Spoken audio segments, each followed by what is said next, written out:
Hello everyone, I'm George from Ireland, and here I am at the grave of J.K. Stephen, James Kenneth Stephen, someone I've known about since I was 14. It's as though I've been chasing him all my life and I finally tracked him down and he can run no further. So there he is in that middle of those three graves in the family vault here at Kensal Green Cemetery, London. So I had to go to the office and request a map, and it wasn't very easy, and they gave me some sort of grid reference to show you the larger square, and then you're given a map like this. I'll just show you kind of stuff you have to read. Look at that, trying to read that spidery Victorian handwriting and the numbers to locate it. And looking through it by number first of all. I think it was a 5-digit number, latterly by surname. Finally found Stephen to make it a little bit easier, although they were obviously three Stephens together, and they were sort of off the main pattern. These are diagonal, whereas the others are sort of horizontal, on, if you see what I mean, the way they're laid out. You see the others, how the others are in rows. Anyway, so J.K. Stephen, here he lies in this middle one, and I'll read it for you. It says, also of James Kenneth Stephen, son of the same parents, sometime fellow of King's College, Cambridge. He was born February 25th, 1860, and he died February the 3rd, 1892. So there we go. Well, he was born at London, and he was born in South Kensington, not quite the same street as his family. Well, they lived at De Vere Gardens. I filmed outside his house once.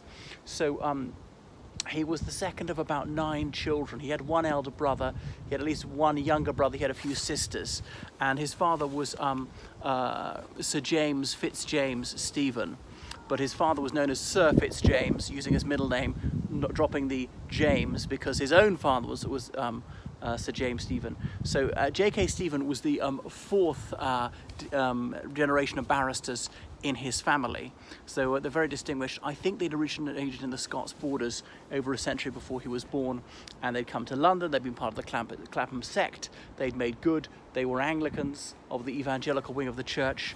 And his first cousin was Virginia Stephen, better known as Virginia Woolf by her married name. And look here, there is someone, Margaret, wife of Leslie Stephen, daughter of William Makepeace Thackeray, so another relative. So he moved in distinguished literary circles from his earliest childhood, and they were a wealthy family, but his mother was intermittently afflicted with mental illness. His father seemed to have transient attacks of this towards the end of his life as well, but that may have just been senility. His father rose to be a judge, spent a couple of years in India when J.K. Stephen was an adolescent. So I don't remember the name of J.K. Stephen's prep school, somewhere in Buckinghamshire. He then went on to Eton like his elder brother. He was a King's Scholar. So only 70 King's Scholars, and there were almost 1,000 oppidans, as in fee-paying boys. Despite the fact he was upper middle class, probably could have afforded the fees anyway without too much difficulty. So he came from a very bibliomaniac family, and so he distinguished himself at Eton. Though he wasn't the brightest of the King's Scholars, he was still well above average compared to the rest of the school, and he hadn't got great hand-eye coordination, but he was built like a brick. He eventually rose to be, I think it was 6'2", which of course in the late 19th century was far above average. 6'2" back then, it'd be like sort of 6'5" these days. So he liked mucking in at the wall game, the sort of scrum that they play beside the wall on college field at Eton. So this scrimmage suited him because it was not really a game of skill. His bulk and brawn helped him, so he built up the thew. He used to like to row, but wasn't terribly good at keeping time with the other oarsmen. And then he was a friend of A.C. Benson, the chap who wrote the words to Land of Hope and Glory, who was an Etonian at the same time, latterly Eton housemaster.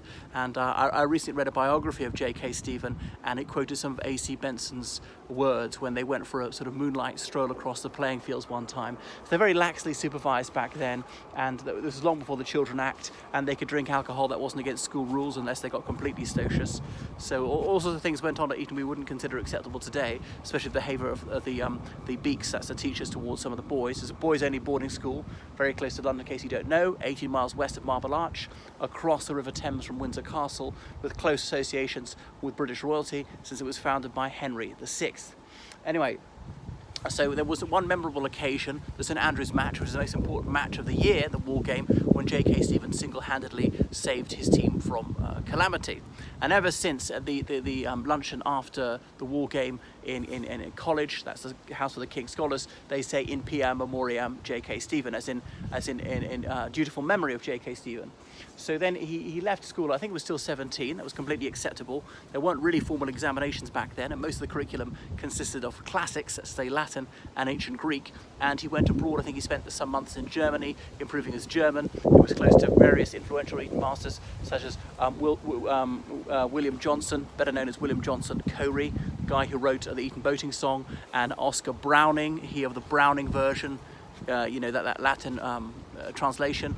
Subsequently, it's the title for Sir Terence Rattigan's play. Sir Terence Rattigan, who's also laid to rest in this sacred acre. Well, it's rather more than an acre. So it's the place to be seen dead in. All the distinguished literati are laid to rest here. So J.K. Stephen went up to King's College, Cambridge, which was founded by Henry VI as well. The idea that all the King's Scholars of Eton would go on to be King's Scholars of Cambridge University, King's College, Cambridge, and until the 1870s, only King's Scholars from Eton could go to King's College, Cambridge. Nobody else could go to King's College, Cambridge, but they had opened it up just about this time. But nevertheless, the majority of people at King's Cambridge were KSs from Eton. So he graduated there with no difficulty, with flying colours really.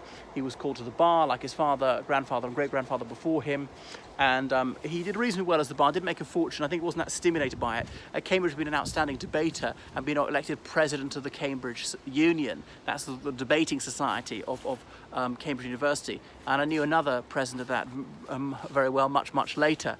There's someone who's president of about 1976, the late Reverend Father David Johnson. Anyway, what else about J.K. Stephen? So then he was given a singular accolade. He was asked to tutor Prince Eddie. Prince Eddie was Queen Victoria's eldest grandson. He was in line to the throne. When Queen Victoria died, her son, Edward VII, was to inherit, and in turn his eldest son was Prince Eddie, whose name was actually Albert Victor, but always known as Prince Eddie. And J.K. Stephen was about 4 years older than him, so he did that, but he found this a bit exasperating. As he said of Prince Eddie, he hardly knows the words, the meaning of the words to read. But later on, he was down in London, 1888, the Jack the Ripper murders. A lot of people try and pin it on J.K. Stephen, which is not very credible. And there's this myth that J.K. Stephen was misogynistic. He did write poems saying nasty things about a couple of women, but then he fell in love with two. He desperately wanted to get married to them. They both spurned him. And so he was going mentally ill in the late 1880s, I think just after the Jack the Ripper murders. He'd had a bump on the head, which could have severely affected his personality. He was living in Cambridge in about 1891. His behaviour was increasingly erratic and alarming, appearing stark naked in the window of his house on, I think it was King's Parade. Eventually he was sectioned. He was taken to St Andrew's Hospital, a psychiatric unit that is in Northampton, where his condition deteriorated. And then he heard that his pupil and friend, Prince Eddie, had died, so J.K. Stephen refused to eat, and he died of mania, and I can't remember the other thing was on his death certificate. So that's him. I always assumed he was buried in the grounds at St Andrew's Hospital. Ironic that he made his name for the St Andrew's match, and yet he was buried in he died in St Andrew's Hospital. But no, he was buried here in Kensal Green. I only found out about that by reading a book.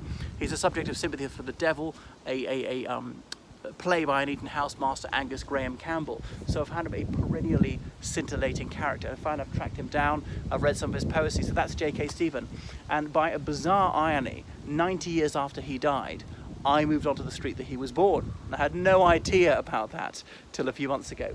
So that is J.K. Stephen. I wish I could commune with him, that I could reach out to him from beyond the grave, that, you know, he who's been dead for well over a century could somehow communicate with me. Of course he can't, but feeling some sort of strange connection to this curious and fascinating figure. That's enough about J.K. Stephen, and it did do some work it required some work to get here. I had to be a real sleuth hound and a bit persistent to discover this, so I'm very gratified that I've made it. Okay, toodaloo.